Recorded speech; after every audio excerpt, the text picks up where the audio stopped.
of moments during the next hour and a half when you can do that, and I will unmute you so that you can, if you just put your hand up or put the question in the chat, and then when we get to those pauses, I'll be able to unmute you and put your camera on, if that's okay. If you have any tech issues, if you want to put it in the chat, that would be great, and myself, Ali or Claire will help you with that. So today we're going to be talking about a selection of projects from this part of the programme, so no one left out. We can't talk about everything, so towards the end of the session, I'll flag up some of the projects that we haven't had time to talk about, and also the website, which is at greatplacegm.co.uk, and that is a work in progress, but we are slowly populating it. So we've got a total of 13, possibly 14 case studies. Some of the projects we talked about today are on there as well. So, and we'll also have recordings of the sessions, which we'll be able to share with friends and colleagues if you feel like it will be of interest to them. So with so I can keep to this schedule, which I said I was going to be rigorous about. The first project we're going to talk about is actually a project called Back in the Closet. And the idea of that project was to shed light on LGBT people's experiences of living in housing, so living in accommodation provided by housing providers, such housing associations. So, for example, independent living schemes, sheltered housing, that kind of thing, and how the issues around LGBT visibility. So, Lawrie Roberts from the Pride and Ageing programme at the LGBT Foundation was a partner on the project. So the LGBT Foundation was a partner. He runs the Pride and Ageing programme at LGBT Foundation. He previously to that, he ran Macmillan Cancer Support's first ever dedicated programme for LGBT people affected by cancer. And he's been commissioning a range of creative and cultural programmes as part of his role and his previous role. So Lawrie is going to talk to us a little bit about his perspective and LGBT Foundation's perspective on the project, and then we're going to hear from one of the participants in one of the artist residencies. So Ali, if you wouldn't mind spotlighting Lawrie, and we'll start. Thanks. Thank you very much, Julie. So just present. So just sort of a brief summary of this project, which, as Julie said, we ran with Great Place and House Proud GM, who I'll talk about in just a second. And just to mention before we start that we couldn't have done this project without the collaboration of some brilliant housing groups across and trusts across Greater Manchester who aided with the funding of the project, and we delivered on their at their sites as well. So this really was a collaboration both with the leadership of this, but also beyond to achieve these effective artist residencies. This project, just in overview, ran from February 2020 to summer 2021, which was obviously, we had the artist induction in February 2020, and then a month later the pandemic came along. So I'll talk a little bit about how that changed this project and how it changed what we ended up doing. But certainly, the aim was to match up artists with housing schemes and to achieve these kind of residencies which would shed light on LGBT visibility in these settings. It was, in the end, in terms of scale, 4 artists paired with 4 housing schemes across Greater Manchester. And just a quick summary as to why this is needed. So actually, when we started the project, a lot of it was underpinned by this data from University of Manchester from 2014. And that really showed that, you know, the large majority, 78% of care home staff, had not had any LGBT specific training. 9% of respondents said their care home made LGBT specific literature available. And only 8% said that their home had any contacts with LGBT organisations. And then the really worrying stat that, you know, 2/3 of care home staff said we don't actually have any LGBT people in our care. So that's obviously, you know, really, really concerning when we know the numbers of LGBT people that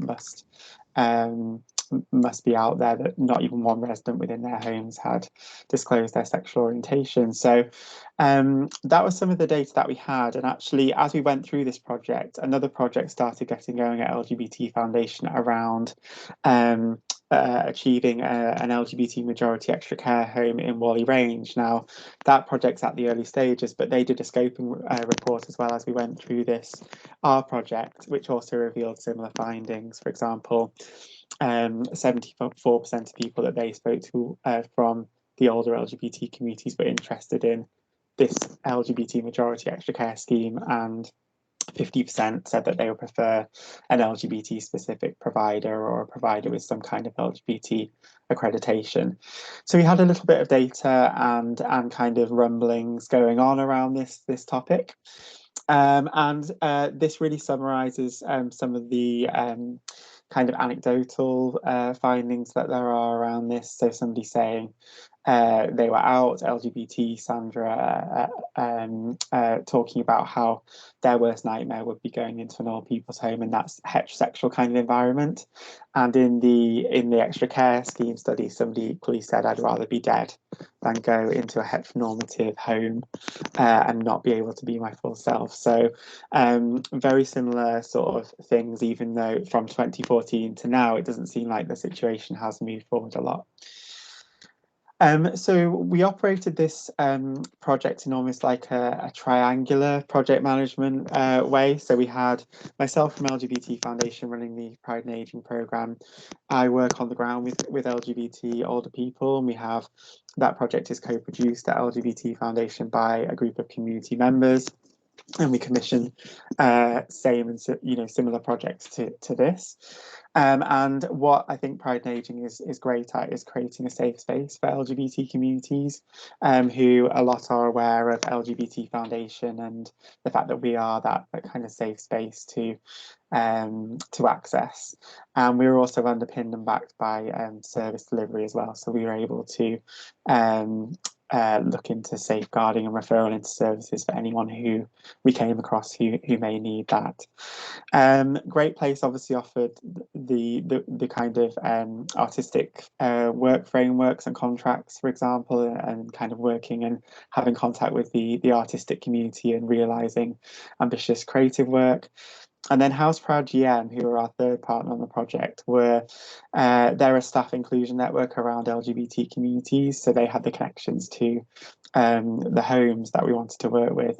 So we operated in this kind of like triangular way with the project coordinator in the middle and met once a month throughout this project to steer the project. And there is a list of the residencies that took place. As I said, this project took place throughout the pandemic, so actually we had to switch up our way of working quite quickly, and the artwork that was produced, and I encourage you to go and have a check out of the virtual exhibition, is reflective of that. So most of the artwork was done during lockdowns, and the artists used innovative ways to do this. One of them was Tamsin Forster, who worked with Trafford Housing Trust, and Tamsin worked I believe over the phone and video calling with a resident called Mary, who identifies or defines herself as an LGBT ally, somebody who had lots of LGBT friends growing up and through their working life, and now realizes that for some reason they're not very visible in their current living space, and doesn't sort of count anyone at the moment as a a close friend where they live as an LGBT person. So they were concerned about this and wanted to take part in the project. And the work was indicative of a lot of work that Tamsin does around sort of paper cutting, collage, using language and text. And Tamsin worked with Mary to produce a scrapbook of ideas based around this theme of back in the closet. Worked a lot with colour and connecting colour to different feelings and moods around this topic. And the final project was to produce a poster that would talk in a way that Mary and Tamsin felt residents would connect to around diversity. So they created this idea around the analogy of a cup of tea or whatever you like to have at an afternoon tea that's taste is diverse at an afternoon tea. We can kind of connect with you around the idea of an afternoon tea, and we're willing to kind of learn more about you through that, and all diversity is welcomed. So they produced this final poster collage piece at the end of it to display in their home. And secondly, just to feature or mention another residency briefly, you'll hear more about this residency in just a second, but Anna Rosinski, who predominantly does collaborative audio-visual works, usually before the pandemic, sort of meeting people and giving them insight into how to use technology to create their own kind of video or photography works. Worked on two pieces called Lifesolation, which you'll hear more about in a second, and Franz Schubert and Enigma with Great Places Housing Group. The way that Anna worked was through telephone calls and voice recording with participants, and there was an additional element via post by sending a disposable camera out to participants as well. And the resulting video pieces are an insight really into lockdown and how residents felt their LGBT identity was playing out in terms of the space that they lived in. So as I say, you'll hear more about that at the Lifesolation piece in just a second, but it was another really interesting approach where we started this project thinking that it would be very much working, sort of holding a workshop within a space. It ended up being a lot closer work one-on-one between the artist and the individual residents, which I think at the end of the day produced some very rich work. And then just in the last 2 minutes, just to move on to some kind of what did we actually learn from this project? There's some reflections from our artists listed, and you'll hear from one of our resident participants in just a second. So I will leave that to Bill to pick up on. But there was certainly a feeling from artists that this was kind of a new area for them to be working in. A few of the artists hadn't worked with older people before and really relished the opportunity to work specifically around the LGBT identities. And I think there was definitely a feeling that this work could be built on, and there could be a lot more work around creativity and diversity and inclusion within these settings. For myself, I think it was really about uncovering these hidden stories that wouldn't be told if we hadn't sort of been working on the ground with housing schemes and using creative practice, which at the end of the day sort of allows us to connect to ourselves, our identities, and I think we got some really wonderful stories out of that and really shone a light on a generation which currently maybe don't have as much opportunity to tell their stories as part of the LGBT community. I mean, we were completing this project at the same time as something like It's a Sin was going out on Channel 4, which, again, this is the story of some of these generations, but focuses very much on their youth and coming of age. But this was sort of like almost like an update to that, how is this generation faring and living within our current care system and housing schemes and retirement schemes.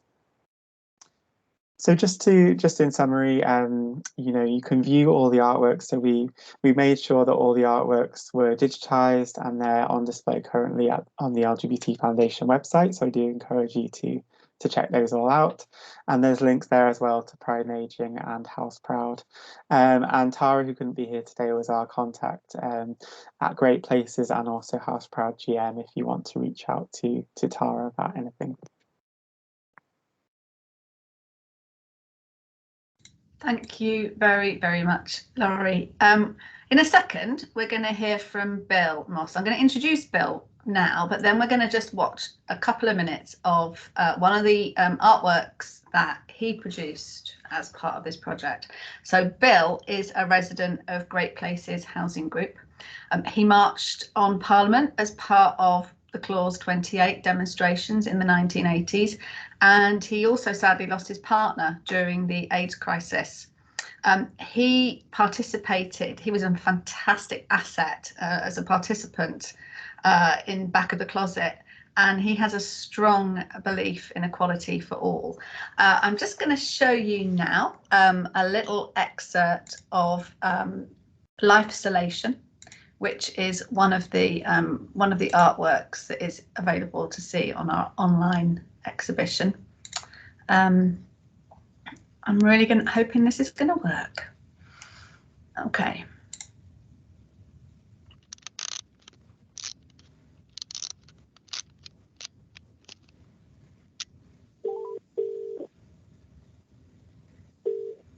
Hello. Hi, Bill. Sorry, did I just? Great. Sorry, it's just started again. Apologies.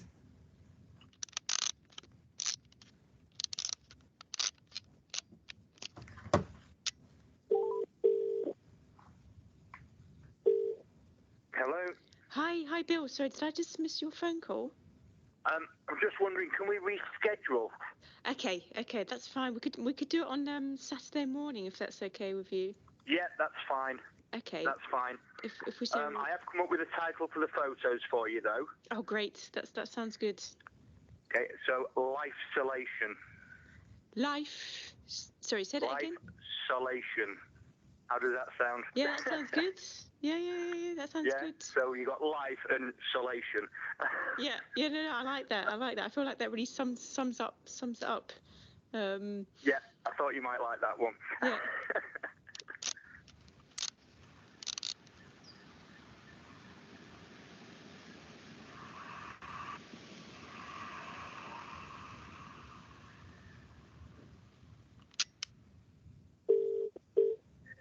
Hello. This is Anna again. Hi, Anna. To begin with, could you just share yourself? It's Bill Moss. I'm 57 years young. I'm born and bred in Manchester. Lived in various places. I did 12 years in London, 3 years in Sydney. Manchester now, live in Swinton, and I've been here for assisted accommodation, but also classed as independent living. We have care on call. We have a site manager who's here most mornings. Yeah, I mean, basically, I moved in here with just the clothes that I had. Salford Housing were able to help me with a microwave, fridge, freezer, a bed, bedding, towels. But I've had neighbours donate bits of furniture. I was able to get a reasonable sofa from Mustard Tree, again, another charity. So I've got quite a little cosy little flat now that is mine. When I first moved in, I was sort of chatting with residents. They didn't actually know I was gay at the time. Some things were said, the odd comments about queers, and so I just sort of turned around and said, right, well, can we stop with the queers and the puffs talk? I said, because I'm an open gay man and I don't appreciate it. And they basically said, yeah, okay, fine, no problem. Sorry to offend. And, you know, the majority of the neighbours have been fantastic. I know as an LGBT person myself, there are times in life, depending on where you are or who you're having to hang out with, where it seems safer not to give away aspects of your life or anything that gives away your sexuality. Yeah, I mean, I joined the prison service in the early 80s, so, you know, it wasn't good to be an openly gay prison officer at the time. So, yeah, I did hide the fact I was gay, even though I was in a relationship and living with my partner. Okay. I'm really sorry to stop the film. You can see the whole film on the Back in the Closet online portal, so it's part of LGBT Foundation. I put the link is there in the chat. Bill is now going to tell us a little bit about his experience of participating in the project. What I really love about his film is it's a history of being gay in Britain from a very, very personal point of view. And one really striking thing about the artwork is that there are barely any people. In fact, I think there are any people in his photographs because it was done during lockdown, which I think is really powerful. So I really would urge you to go in there and have a look at it. So Bill, welcome, and please tell us about your experience of the project. It was nice to be asked to get involved. I didn't actually know what the project was about initially, but as I got more involved with it, I realised that it was an important thing for people of a certain age who have lived through various forms of discrimination, who have fought for gay rights, and also that people of my age and above shouldn't have to hide who they are or go back into hiding. And it was really important to me to be myself as to who I am and who I've always been and who I always will be. One of my favourite lines that a few of you have heard already is, I kicked the doors off that closet years ago and there's no way they're going back on. So that's just me, proud gay man who will support anybody in any way I can, be it race, religion, sexuality, gender, I don't care. Just be nice to each other at the end of the day. What was had you ever participated in a creative project of that kind or any different kind before? What for you was kind of maybe different or surprising about it? I think it made me think about my life and about the past and things that I've been through. So, for example, yes, I did do the March on Parliament against Clause 28.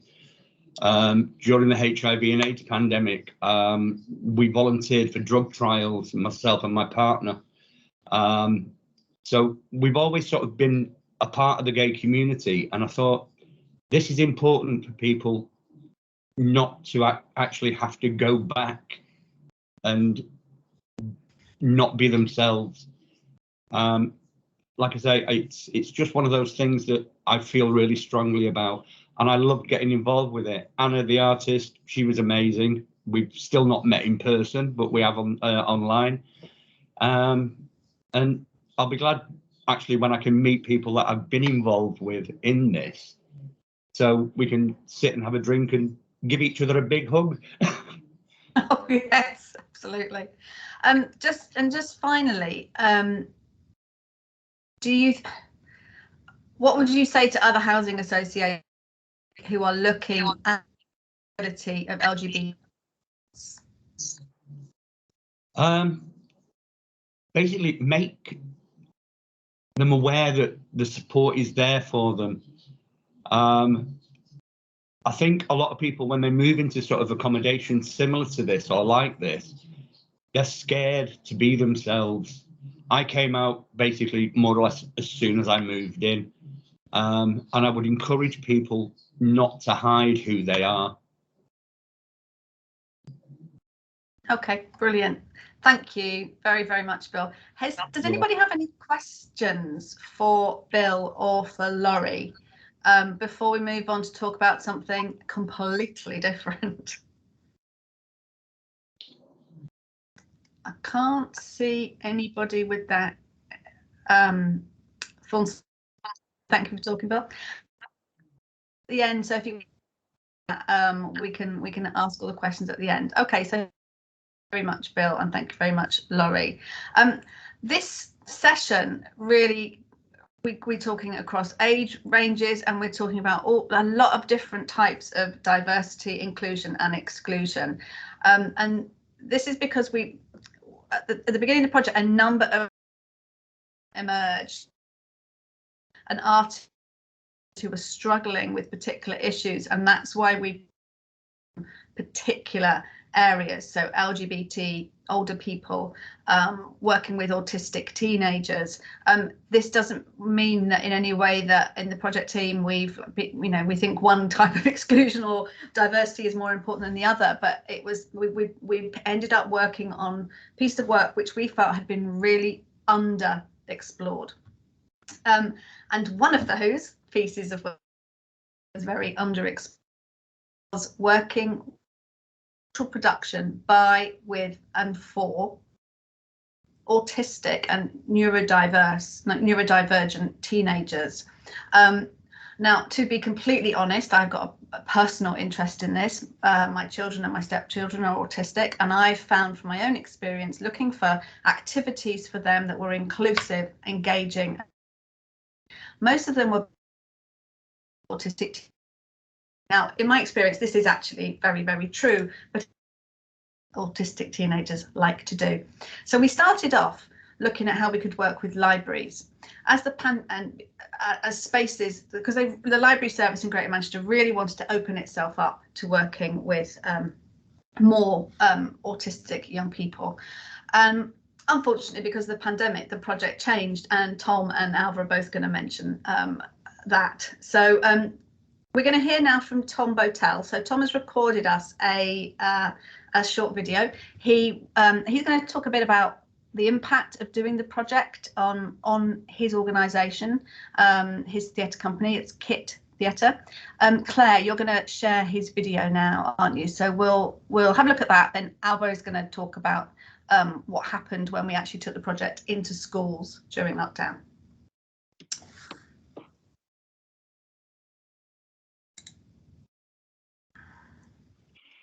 Hi, I'm Tom. I'm the director of KIT Theatre. KIT makes immersive theatre and adventurous experiences for, by and with young people. And this commission from Great Places was a really exciting and special project for us. We were first approached by Julie McCarthy from Great Places with the provocation to create an escape room-like experience focused and aimed at autistic young people. This came from Julie's observation of autistic young people in her own life and how escape rooms seem to have a real connection with them insofar as they created a social space for autistic young people.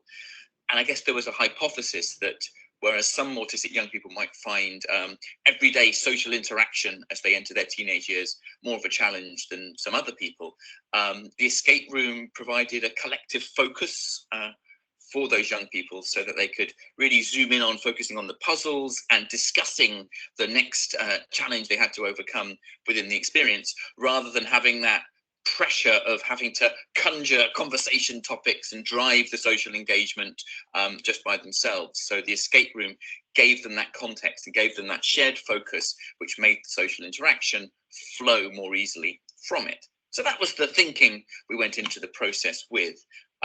We were also incredibly lucky to be paired with the brilliant autistic artist Jess Nolan, who runs the Uniquely Us group. And she, from the very start, really guided me as a maker and my fellow makers, who are the designer maker Kirsty Harris and the game guru known as Minket. But Jess's insight and expertise from the very start meant that hopefully, as we took our first steps with the project, we were heading in vaguely the right direction. But I, as I guess the writer of the project, really embraced my relative ignorance of my core audience from the very start, and recognized that I needed to learn. So we began to assemble a group of autistic young people from a variety of ages, and began to get to know them as we sort of formed them into a steering group for this whole project. And it began with us going to escape rooms and gathering with autistic young people in game shops around Manchester and just playing games. And we got to see what was fun. We got to see moments when people came together as a group, and that social element really came to the fore. We also got to see the barriers that particularly escape room-like experiences presented to autistic young people. Some of these were to do with the physical elements of the escape room. Anyone who's done an escape room will know there's endless locks and padlocks and fiddly twisty things. And it became clear that making those accessible for all sorts of young people with all sorts of different coordination and physical attributes really was very important. So you had to make sure that your locks were bigger than usual, number pads were really clearly marked. Also things like labeling is really clear. So what are the messages you're giving to your audience? And are those accessible, both in terms of size and also colour?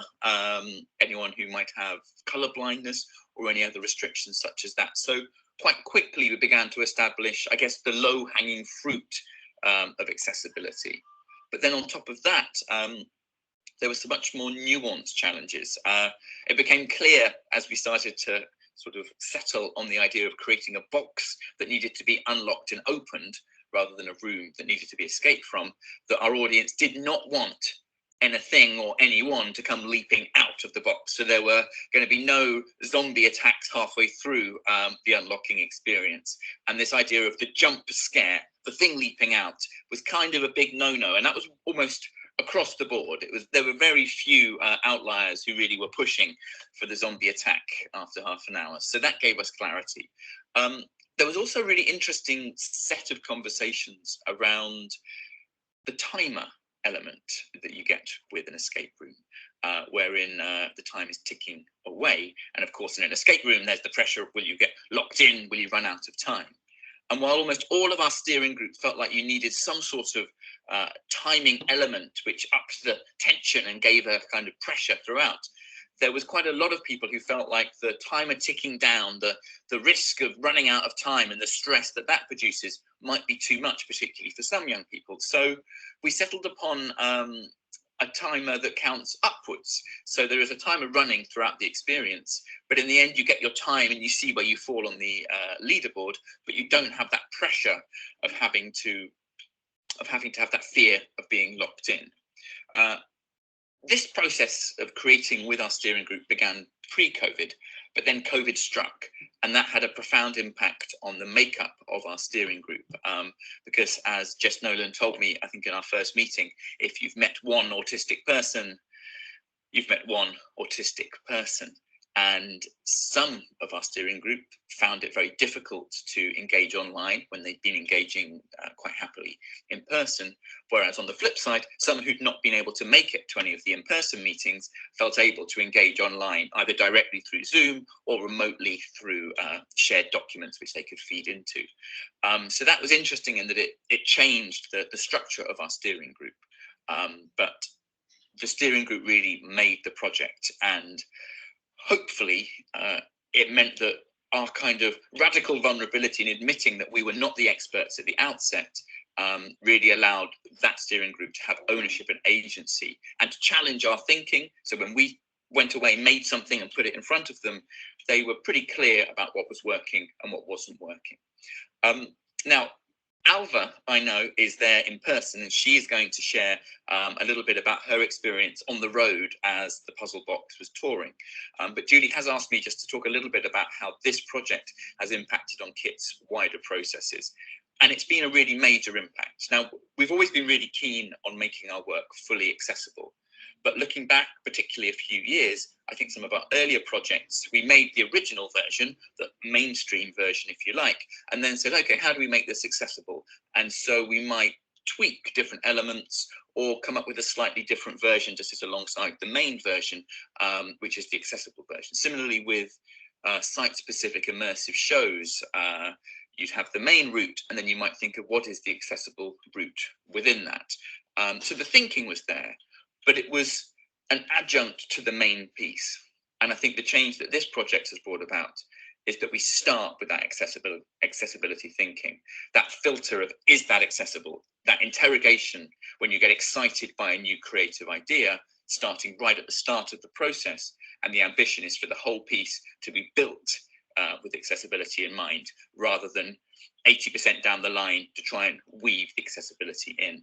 And that, I think, has been really profound. And while, of course, that imposes challenges and restrictions, quite often you find if you're working responsively in the way that KIT does, that pressure of the parameter that's coming on at the start, what that does is it sort of focuses the creativity, and I think a purer, smarter form of idea paste comes squeezing out as that pressure is applied. So I think it's ultimately beneficial to the work, and of course it means that hopefully what there is profoundly more accessible. And a recent project we've been making with Great Ormond Street Hospital, where we're making an adventure for patients who are in isolation because they're immunosuppressed, that has been really clear that accessibility thinking that we've learned from this project has been directly applied again from the outset, so that we're not having to tweak our thinking down the line. That thinking's been done and kind of enshrined in the blueprint of the project before any making's begun. Okay, we're really proud of the project. We can't wait to take it on tour between libraries and hopefully it to be a catalyst for autistic young people to visit their local libraries, experience the escape box and build a relationship with their libraries as a space to gather and meet. And I believe that Alva now is going to just share some of her highlights and observations from touring with the box earlier this year. Thanks very much. Bye-bye. Thank you, Tom. We'll pass straight over to Anne. I'll introduce you, even though Tom has done it so beautifully anyway. So Alva's an Irish producer and engagement specialist, so based in Manchester, luckily for us, and her work is focused on bringing about positive, tangible social change for young people through the arts, and she's currently engagement coordinator for Thick Skin Theatre and is completing an MSc in International Development at the University of Manchester in her spare time. Okay, so Alva, thank you very much. We'll pass over to you. Thanks, Julie. Yeah, so like Tom said, he spoke about kind of the impact that the escape room had on KIT's development. I was lucky enough as project manager to get to oversee the planning and the making of the box, but also the delivery of it on the ground. So I accompanied the puzzle box to each of the schools that it visited and facilitated the experience for groups of young people. So I got to see kind of both sides of the impact that it had. I think the first thing to say is that right from the start, once we realised that this project couldn't be delivered in libraries and was moving to schools instead because of COVID and lockdowns, as soon as I reached out to schools, we could see immediately that there was a huge demand for a project like ours. I've worked in engagement for a few years and have tried many times to get schools involved in like free arts opportunities that I've been running, and never have I had the level of demand as we had for the puzzle box. So we in the end we visited 8 schools. We reached 7 out of the 10 boroughs of Greater Manchester. Originally we were going to visit 9 but had 2 cancelled at the last minute due to COVID outbreaks, and straight off the bat the kind of feedback that we got from teachers was that they were really looking for something that would help with the well-being of their autistic pupils, and that there was less of a concern about where this experience was going to link in with curriculum outcomes, or how it was going to benefit students academically. Teachers were really, really happy to have something that was going to take students out of the stress of exams and of homework and of COVID, and to do something that was kind of going to pull them out of their shell socially a little bit. So that was really great to know that already we were kind of tapping into something that was needed, a need that wasn't being met. Overall, we reached about 270 pupils, and despite the fact that we were pulling a lot of students out of their normal timetable and into a scenario that was unfamiliar to them, we actually only had 2 out of the 270 opt out of the experience. Everybody else felt comfortable to take part, and we also had a really great response overall. So we conducted feedback surveys throughout, and we found that 81% of participants said that they enjoyed the experience very much, rather than either a bit or not very much. And when we asked participants how easy or difficult they found the puzzle box to complete, about 3/4 of them said that it was just right, not too difficult, not too easy. One of the big learnings I think that I found from delivering on the ground, and which has been passed back to Kit and to Julie, is that the escape room, the puzzle box, can really be adapted to suit a range of needs and abilities. So alongside having autistic students take part, we also had students who had ADHD, who were dyslexic, dyspraxic, who had dyscalculia. We had a number of students who were visually impaired or deaf or hard of hearing, and found that through the quite in-depth consultation process that we had along the way, we had kind of, without intending to, put in loads of access points into the escape room so that people can access it from a variety of different levels. Part of the ability for us to be able to match the experience of the puzzle box to different needs does come from the way that it's facilitated. And so we've learned that moving forward, we need quite in-depth training for facilitators on how to meet the needs of young people with a range of SEN needs.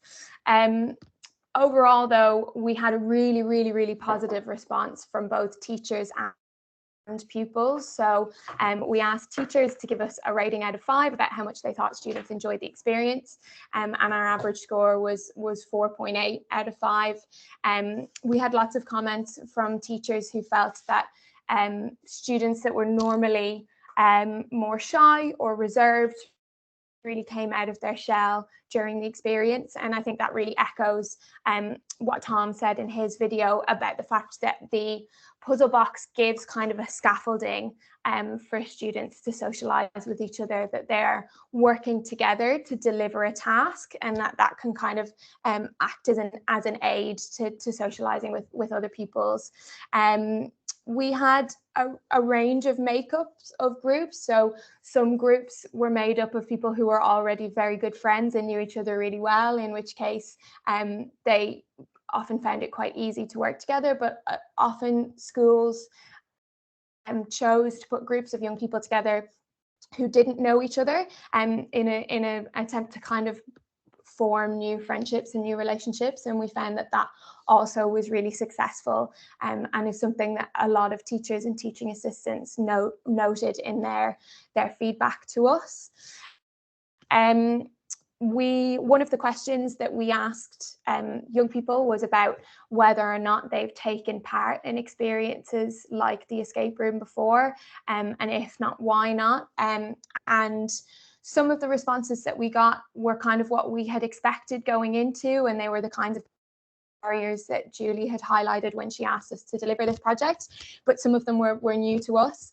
Some of the common responses were about socialization and about trying new things, and I think that was one of the kind of unintended positives about us moving this project into schools, is that we were able to bring the puzzle box to pupils in a place where they already feel comfortable and know the lay of the land, and that maybe in the next iteration of this project, then inviting people to their libraries or to their local kind of cultural spaces maybe is a little bit easier because they've tried it in their schools.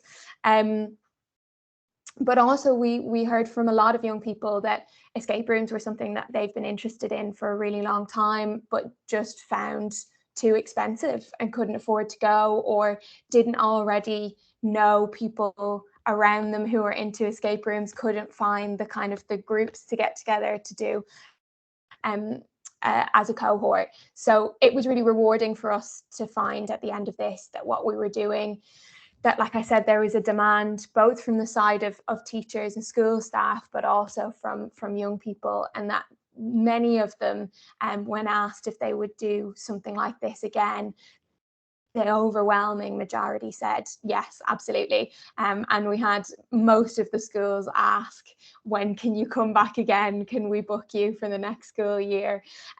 So yeah, we feel really positively about the project and about how it landed.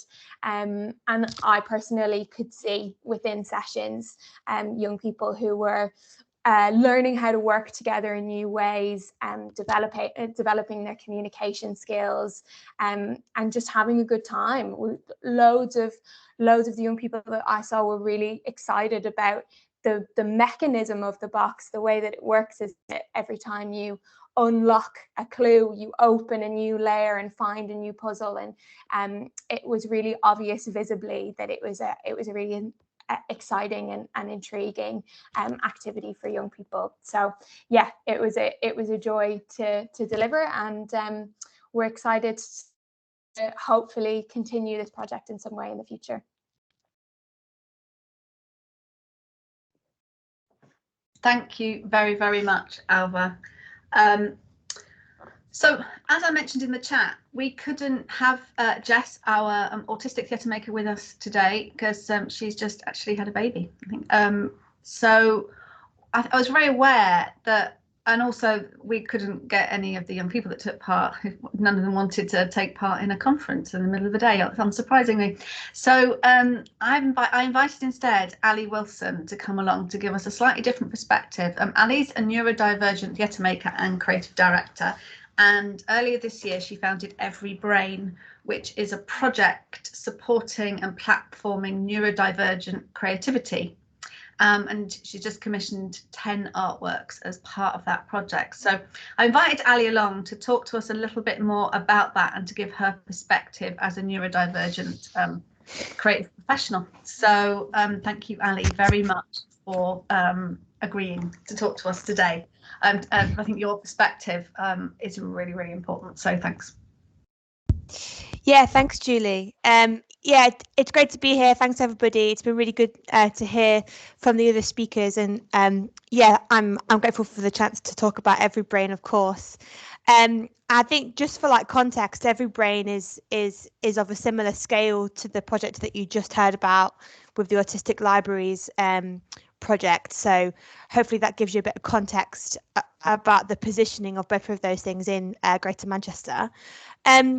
Yeah, just to briefly introduce myself, I'm a theatre maker and creative director who can't sit still. I've been living with symptoms of ADHD for as long as I can remember, but I'm still pursuing a diagnosis. And Every Brain grew out of frustration with the creative sector, which doesn't feel like it has time for neurodiversity. And I found myself and my peers struggling with, you know, the systems that are in place, for example, with like funding applications and like attending, you know, really useless meetings when nothing gets done. And in 2020, especially, there was really little support offered for neurodivergent creatives who were battling a pandemic as well as already existing barriers to work. And so, yeah, kind of the fuel of the fire for me was that in the pandemic, I felt like I needed to just try to do something helpful for the community that I'm a part of. And so I used what I had really to build an Arts Council England funding bid, which if you've ever been through that, I'm sorry to hear that because it's so horrible and so hard. It was a real difficult piece of work to create, but we in the end were granted funding to create a guide for theatres and cultural organisations on how they can better support neurodiversity. And I also built into that bid a budget to commission a series of new artistic work so that the project would feel like it had loads of different kind of arms coming out of it that were all creative in different ways. And in March of this year, after one funding rejection, we were then successful, and we got just under 15 grand from the Arts Council, along with some seed funding from various theatres across Manchester that I'm very grateful to. And that project, it lasted around 6 months. It's just about finished, and it employed over 35 neurodivergent artists from across Greater Manchester, with artistic roles of varying lengths. There was a kind of core team led by myself that was 10 artists doing various bits of work for quite a long time, and there was also kind of smaller roles that people came in to do for a few days and so on. And so alongside creating this guide, we also commissioned, as I said, some artistic works, and they were 2 new digital artistic performance works. So essentially something that could be made on stage but had to be made for the screen because of COVID, and also a short film. And then halfway through that time period, with thanks to another successful funding bid that somehow I managed to write in the middle of delivering the first one, we also were granted £8,000 from Manchester Independence, which funded the commissioning of 6 neurodivergent writers to create their first short story.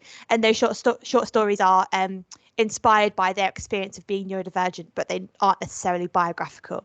And all of this work, you can see it all if you go to the Everybrain website, which is www.everybrain.co.uk, and it's there, and the guide is there too for you to read if you're interested and disseminate. And this work is unique, I believe, because it looks at the world specifically through a neurodivergent lens. And when you watch it or engage with it, I feel you can really see the difference in this work, as in that it has been led and designed by artists who are neurodivergent. For example, if you contrast that with a film like Rain Man, which, claims to present a neurodivergent experience, but it doesn't have lived experience in the creation of it. And there's a big difference there. And what these creative works do is that they also bust a load of myths that exist in the creative sector about how difficult it can be to work with artists that are neurodivergent. There are loads of really bizarre opinions that exist. For example, that that we can't understand complex briefs, or that we can't work to deadlines, or that our work isn't accessible. That's just total BS, in my opinion, and it comes rooted in ableism, and also it comes from a lack of willingness to work flexibly. And I think a really core reason why Everybrain has been successful in what we have tried to do this year is because from the beginning we asked each other, how can we help each other to work best? And then we did everything we could to make those conditions happen. And I think what happens then is you get artists that feel heard and considered, and literally have the tools to do what they need to do without feeling constricted by what everybody thinks is a normal working process. Julie asked me to talk about why this work is important, and that is my absolute favourite topic. And so just a few points really to say here is that neurodivergent artists in Greater Manchester, but also across the UK, are massively underrepresented in the creative sector. And this project, which solely commissioned artists who are neurodivergent, essentially took money from the Arts Council and from Manchester Independence, and we redistributed it to artists who statistically are less likely to be in receipt of that money. And so it was also, for me, an economic project as well as a creative one. That's important in terms of survival in this sector. On a similar note, the amount of work that is created by neurodivergent artists about neurodiversity is also really small. And the fact that we contributed 10 new artistic works to this pool and hosted an online launch to celebrate them is important in the idea that we took up some space. You know, we took up space on Twitter and online, on Zoom. We filled, you know, some people's phones with content that we'd created specifically about neurodiversity. And finally, another reason why this project was and still is important is that understanding around neurodiversity will only grow if that work is being led by people who are neurodivergent. Nothing changes if we aren't listening to the people who are most impacted, you know, by ignorance and by a lack of knowledge. So I was really pleased that we were able to fulfill the aim of, you know, specifically commissioning artists whose experience of the world is defined in some ways by being neurodivergent. What Every Brain has ended up doing, as well as creating all of this new work and making some noise about neurodiversity, is that we've also ended up becoming a bit of a central point for neurodivergent artists to meet each other and to network with people that they can relate to. And there is still a lot of work in that area to do, but there is now, I would say, a slightly expanded network of neurodivergent artists in Greater Manchester from the 10 boroughs who know each other, and that just feels really great, because the world can be a lonely place when your brain doesn't fit into normal, and friendship with people who get you is a real must-have, especially in, you know, the wake of a health pandemic.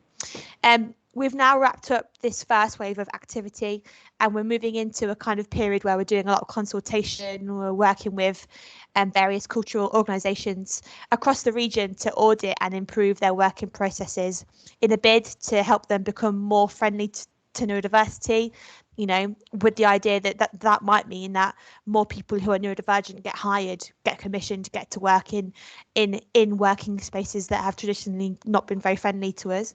And another creative project I'm sure is down the line, but for the minute we're having a bit of a breather. Just to wrap up, what I really hope happens is that Every Brain empowers and inspires other neurodivergent artists to take up space, to take up resource as well. Because what I've seen and learned and really felt over the past year is that Greater Manchester is absolutely chocker full of incredible, diverse minds, and they really deserve to be championed. And it's been a real honour, I would say, of my career so far to be able to work in that area. So thank you for listening, and also thank you if you have in any way supported Every Brain so far. I think some people here may already be aware of it. We really appreciate the support that we get from anybody, and thanks for being part of the journey. Back to you, Julie. Thank you so much, Ali. That was superb. I'm hoping very much to be able to work with Ali in the future, and as the work progresses around, particularly on the creative health work and the young people social prescribing work I'm doing. Just before we move on, if I don't know if any of you have any questions. If you do, please put them in the chat. I'm just going to very quickly, I've realised that you won't have actually seen what the puzzle box looked like. So I am just very quickly going to share some slides. Can everyone see those? Yeah. Okay. So just very quickly, bit of a spoiler. Those are my kids. So how do you do a photo shoot in a pandemic? You ask your children. Right. So this is the puzzle box. This was a test day that was done. When you think of a puzzle box, you might think of something that fits on the table. Well, the table fitted inside it. It was very beautiful. I think it's a really lovely, and it was based in a fictitious historical story, but it was based around the 60s and space exploration, and so it was a rather lovely mix of heritage and arts as well. So yeah, this is just to give you a flavour of what it was. So there you go, and you can read the case study on the website. So we're gonna now. I mentioned young people social prescribing. What a segue. So we're going to be moving over now. Thank you, Ali and Albert. And if there aren't any questions at the moment, and we'll move on, but maybe we've got some time for questions right at the end. Dawn, I think you are here, aren't you? Dawn Mitchell. Yes, there she is. So Dawn is a collaborator of mine. So I jumped on the back of a program that she was managing, and we've been working together over the last year or so around young people's social prescribing. And one of the reasons why I've put this this presentation into this session is that for me, it was really important to find ways to work with young people and to create different pathways into arts and heritage engagement, working with young people where they are and not where we want them to be. And Dawn's going to tell you a little bit about the project that we are. It's ongoing. Our involvement started as part of Great Place, but it's an ongoing project that I've been able to take across to health and social care. And in fact, we're just about to interview for the first youth link worker for Greater Manchester in 2 days' time. So I will pass you over to Dawn to tell you a little bit about Young People Social Prescribing Pilot. Afternoon, everyone. Thanks for having me. Thanks, Julie. I've not had a chance to do an audio check. Can you just confirm that you can hear me?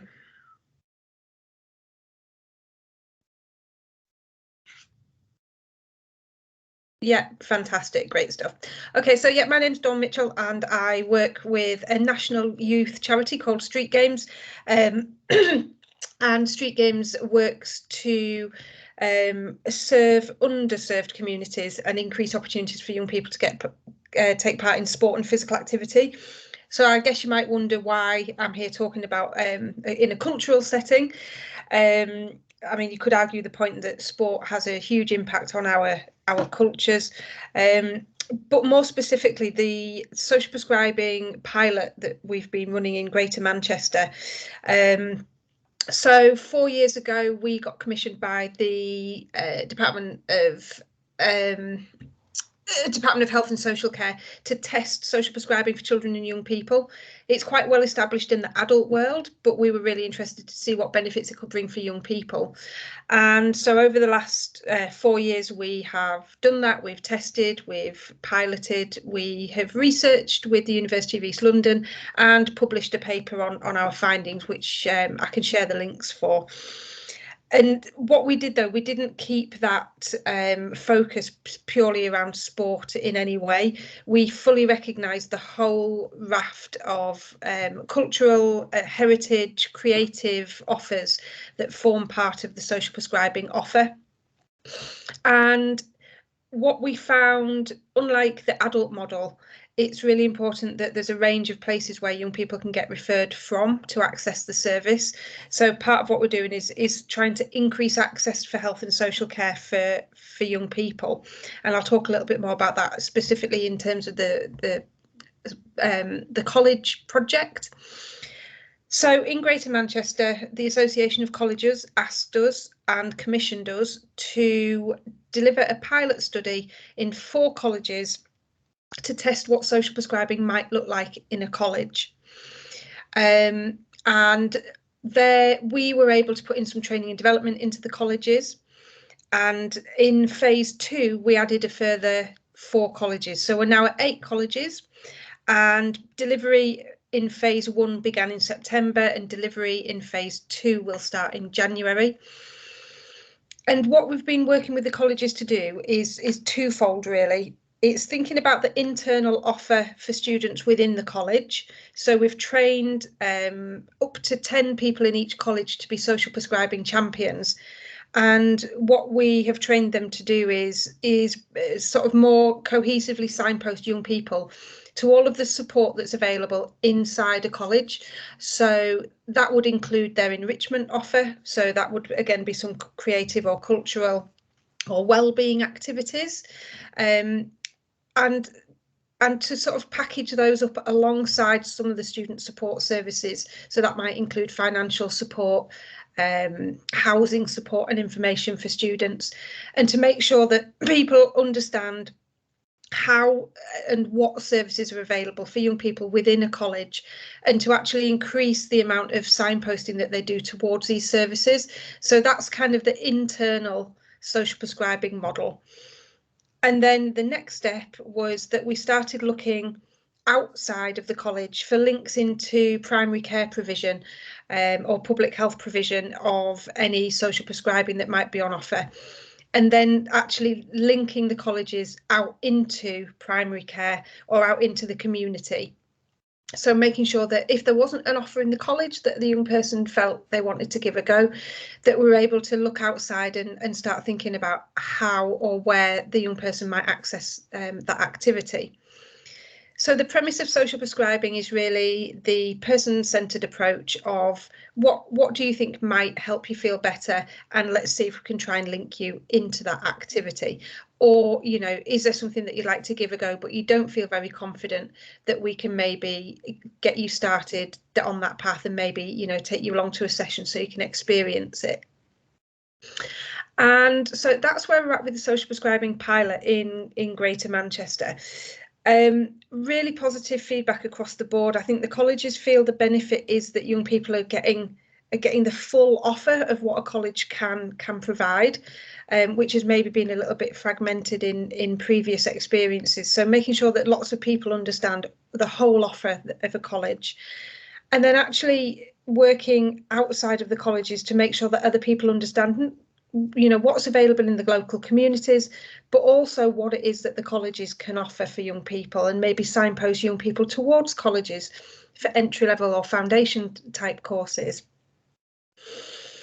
And the bit that Julie and I have been developing, and that Julie's really taken up and run with, is the additional commissioning of creative and cultural activities. So giving young people an opportunity to work with us and along with us to co-commission some different activities. And it might be that they decide that they want to try, I don't know, a photography programme, and that we could actually commission a provider to come in and do some taster sessions in the college, so they get to experience that and see if it's something that they'd like to do. So each college in phase 1 at the moment has a budget to do some of that co-development and testing of new activities. And I believe Julie is looking kind of at what that might look like for phase 2 for the additional 4 colleges. And that's, you know, really exciting part of it. If we can start linking up the colleges, primary healthcare with the creative and cultural offers that are available, and add in some new types of activities, then that's kind of, you know, where we're hoping to get to and what we've been working towards. I'm conscious of time. I think I was just due to do sort of 10 minutes. Julie, is there anything else specific you want to pull out or want me to say a little bit more about just for the last couple of minutes? I'm not really sure. I think it's important to say that Curious Minds are a partner on the project. So one of the things we're going to be looking at is we're going to be working with the colleges so that they upskill in how to commission a cultural organisation themselves, how they can, what they're looking for, what quality looks like, what good engagement looks like. And that's something, that's training that Curious Minds is going to be able to offer. And also that we've got a partnership with the University of Manchester.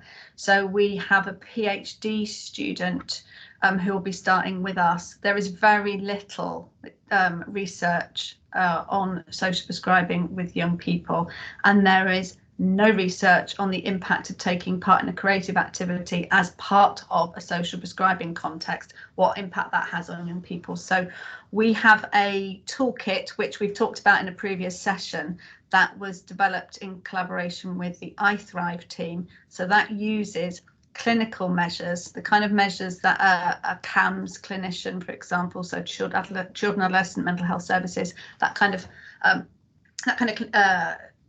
clinician would be looking for. So the measures of, you know, has somebody's anxiety decreased? Are they feeling better about themselves? Has their mood raised a little bit? So those kind of clinically recognised measures, they've created a kit so that it is an easy way for an arts organisation or physical activity group, or whoever it is, they can actually create a data set that maps the impact of that intervention with the young people taking part. And that's really important, because it's great that we can do this and we can do this pilot, but what we need to happen is we need mental health services to commission this work as just as they would commission any other kind of group intervention. So we need some clinical data that it works, and we also need to provide the tools for being able to monitor and measure the work generally, so that it does fit within a commissioning framework. So that's a really important partnership and collaboration we've got going, and we'll hopefully get some really interesting articles out of that collaboration. And I think, Julie, the other bit that we're looking at, isn't it, around the system change? So what changes might be made to the way in which healthcare, especially in primary care, is provided, that makes it easier and more accessible for young people? Because we know that young people aren't accessing primary care at the levels that are representative of some of the issues that they're experiencing, especially around mental health challenges. So, you know, if there's ways. So, for example, we've got a GP project in London that we've been working with, where the GP actually comes out into the youth service settings. So, for example, into a college or into a youth centre, and delivers primary sort of pop-up clinics for young people, where they don't have to sit on hold for half an hour and then book an appointment that's 3 weeks in advance. That the healthcare support that they might be looking for, or need access to, actually becomes much more accessible for them. I think that was something else that we're really keen to explore, whether we can find any bits of best practice around that, really. And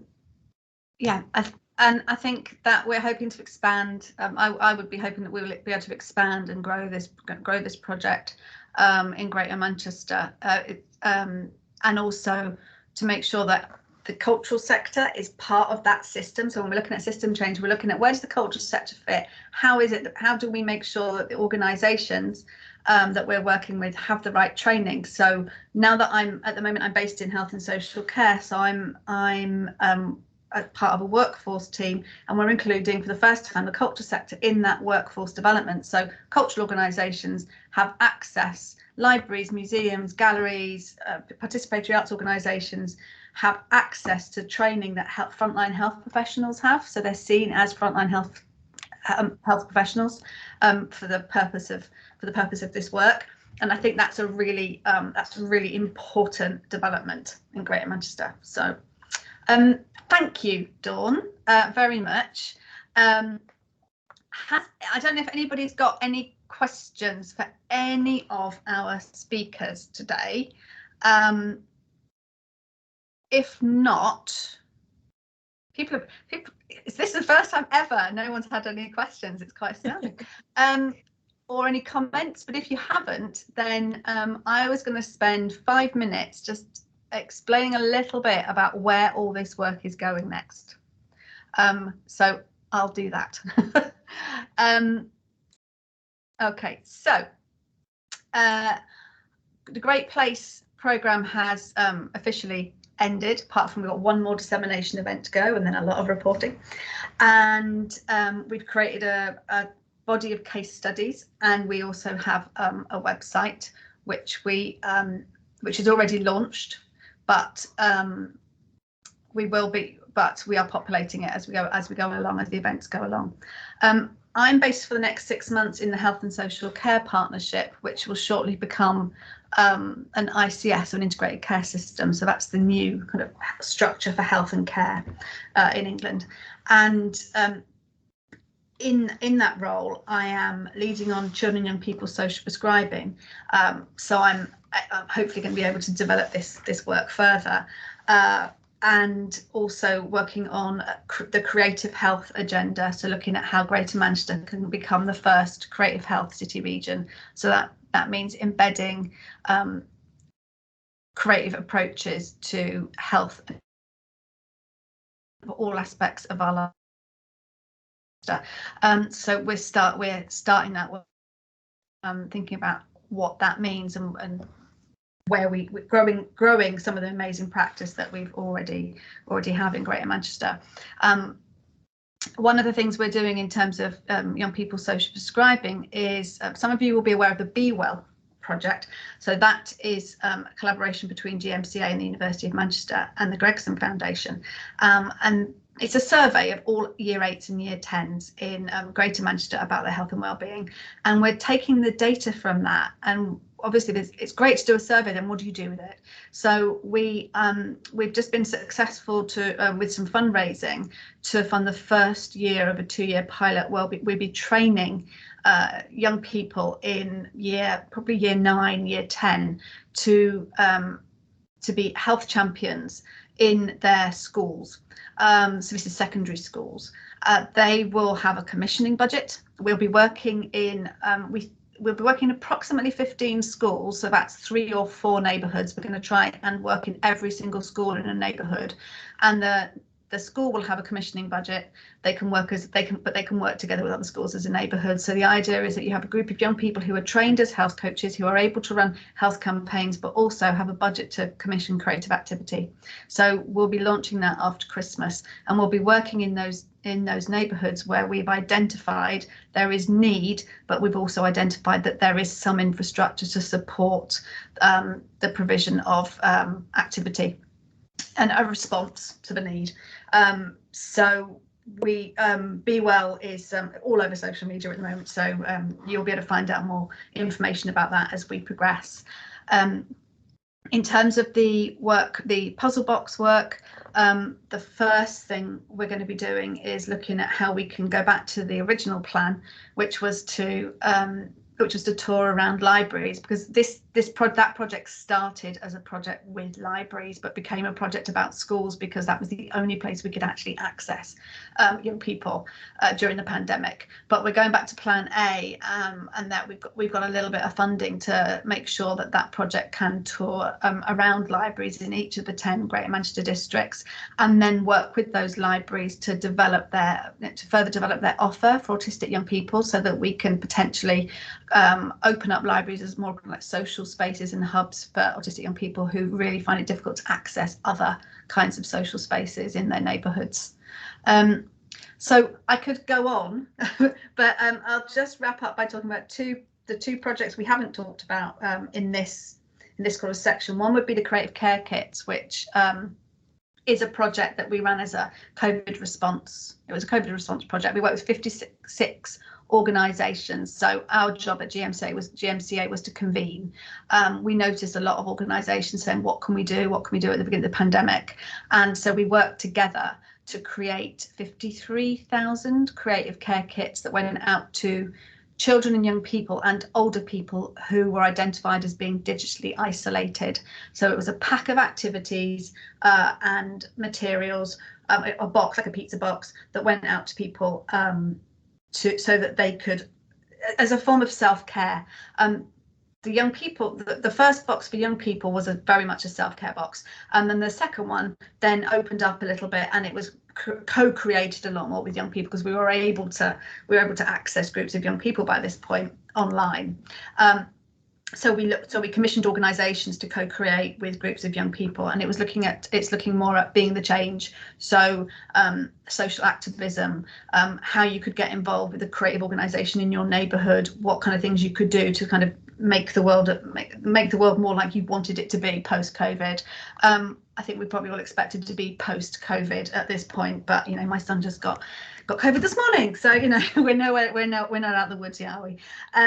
So that's a project that was incredibly rich, not just because we managed to reach a lot of people, and a lot of people engaged with the sort of creative process, some of them for the first time or for the first time in decades, but also because of the impact it had on the 300 volunteers that took part, on their mental health and well-being, on their ideas around what the role of culture and creativity was. That included volunteers from the fire service, from all different kind of walks of life, and also from the organisations that took part, that were finding it, a lot of their staff were on furlough, and on furlough they could volunteer, so they came and volunteered on the project and felt like they could really use their creative talents and knowledge to really have a positive impact on people that they were unable to work with because of the condition, because of the lockdown.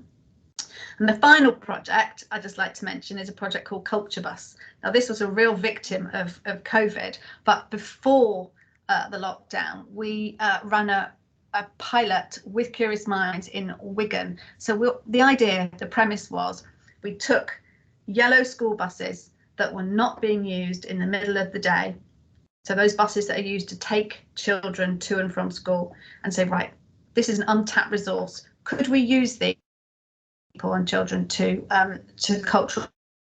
We knew from research that the biggest barrier to taking children on school trips and for them to access cultural activity was the cost, and that many schools weren't able or willing to pass that cost on to parents. It turned out that actually it's quite difficult to use a bus for the window of time in the middle of the day, because bus companies are very nervous about not being able to pick the kids up. But we did manage to come up with two different potential ways that we could block by school bus time, so that we could actually reduce the cost significantly. So that's something we're hoping to take forward once things are a bit more back to normal for schools and school trips. That is a case study that will be on the website as well. I will stop there. That's the kind of no one left out package of work that we've done. We've got one more event in a couple of weeks on place, our place, and the impact that the project has had on ideas around place shaping. So if there are no questions or comments from anyone, it just remains for me to thank very much all of our speakers, and also to thank Ali and Claire, who have been supporting highlighting spot, playing videos and things like that. Apologies for any tech issues. It's been a nightmare for us today, but hopefully you've still managed to get quite a lot out of the session. So yeah, thanks very much for coming, and we are able to, we will be sharing this recording on the website. I'll make sure that that you've all got links to that, so you can pass it on if you want to. So thank you very much, and have a really good afternoon.